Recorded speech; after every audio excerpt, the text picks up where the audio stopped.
যে ব্যক্তি ভক্তি সহকারে এবং ঈর্ষারহিত হয়ে গীতা উপদেশ শ্রবণ করেন, তিনি পাপমুক্ত হয়ে সেই লোকে পৌঁছে যান যেখানে পুণ্যবান আত্মারা বাস করেন। গীতা অষ্টাদশ অধ্যায় শ্লোক সংখ্যা ৭১তম শ্রীকৃষ্ণ উল্লেখ করেছেন, শ্রদ্ধাবান নসুয়শ্চ শৃণুয়াদপি যো নরঃ সোপি মুক্তঃ শুভাল্লোকান প্রাপ্নুয়াৎ পুণ্যকর্মণাম। শ্রদ্ধাবান ও অসূয়া রহিত যে মানুষ গীতা শ্রবণ করেন, তিনিও পাপমুক্ত হয়ে পুণ্যকর্মকারীদের শুভ লোকসমূহ লাভ করেন। শ্রীকৃষ্ণ বলেন, সবার এমন বুদ্ধিমত্তা নেই যে তারা শ্রীকৃষ্ণ এবং অর্জুনের মধ্যকার কথোপকথনের গভীর অর্থ বুঝতে পারেন। এখানে শ্রীকৃষ্ণ বলেছেন যে এই ধরনের লোকেরা যদি কেবল বিশ্বাসের সাথে তাঁর কথা শোনে, তবে তারাও এর দ্বারা উপকৃত হবেন। জগৎগুরু শঙ্করাচার্যের শিষ্য সানন্দের গল্প থেকে এই বিষয়টি বোঝা যায়। তিনি নিরক্ষর ছিলেন, তাই অন্যান্য শিষ্যদের মতো তাঁর গুরুর শিক্ষা বোঝার ক্ষমতা ছিল না।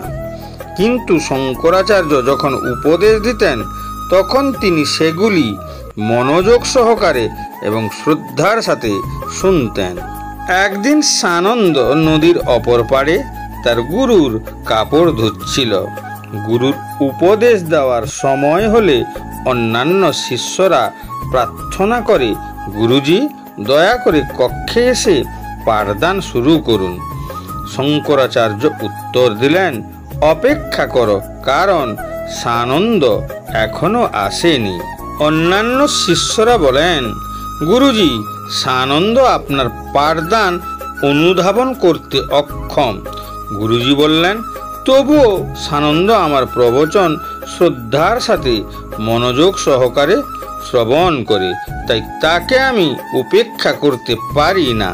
গুরুজি অন্যান্য শিষ্যদের সম্মুখে সানন্দের ভক্তির প্রমাণ প্রদর্শনের জন্য সানন্দকে ডাক দিলেন, সানন্দ, অতি শীঘ্রই এখানে এসো। গুরুজির নির্দেশ শুনে সানন্দ দ্বিধা না করে তিনি জলের উপর দৌড়াতে লাগলেন। কাহিনীতে বর্ণনা করা হয়েছে যে জলের উপর তিনি যেখানেই পা রাখেন সেখানেই পদ্মফুল ভেসে ওঠে। নদী পার হয়ে অন্য তীরে গুরুর আশ্রমে এসে তিনি গুরুকে প্রণাম করেন এবং তিনি তাঁর মুখ দিয়ে অনর্গল সংস্কৃতে গুরুর মহিমার স্তুতি করতে থাকেন। তাঁর স্তুতি শুনে অন্য সহপাঠীরা অবাক হয়ে তাকিয়ে থাকেন এবং তারা দর্শন করেন যে সানন্দের পায়ের নিচে পদ্মফুল ফুটে আছে।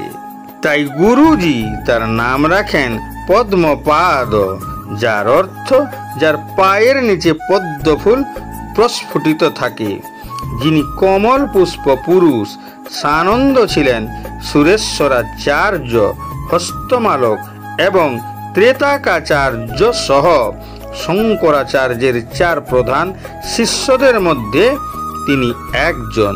উপরোক্ত শ্লোকে শ্রীকৃষ্ণ অর্জুনকে আশ্বস্ত করেছেন যে যারা শুধুমাত্র পূর্ণ ভক্তি সহকারে তাঁর পবিত্র কথোপকথন শ্রবণ করেন, তারা ধীরে ধীরে পবিত্র হয়ে কৃষ্ণের পরমধাম লাভ করেন।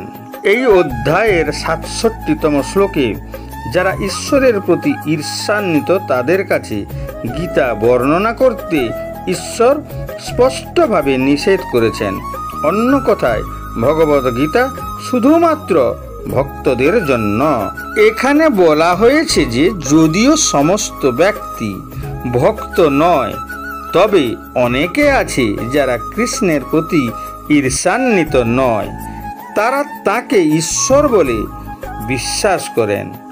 এই ধরনের ব্যক্তি যদি একজন সৎ ভক্তের কাছ থেকে ভক্তি ভরে ভগবানের প্রবচন শোনেন, তাহলে তিনি তার সমস্ত পাপ থেকে মুক্ত হয়ে পুণ্যলোক প্রাপ্ত করেন।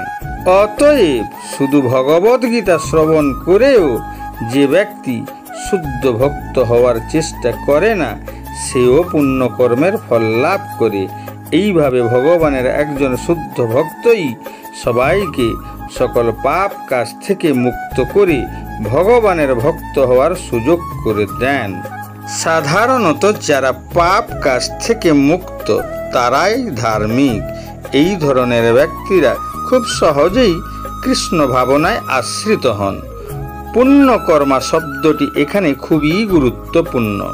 এটি একটি মহান যজ্ঞের কার্য সম্পাদনকে বোঝায়। যারা ভক্তি এবং সেবা করে ধার্মিক, তারা নক্ষত্রমণ্ডলের বা ধ্রুবলোক প্রাপ্ত করেন, যেখানে ধ্রুব মহারাজ বাস করেন। তিনি ভগবানের মহান ভক্ত।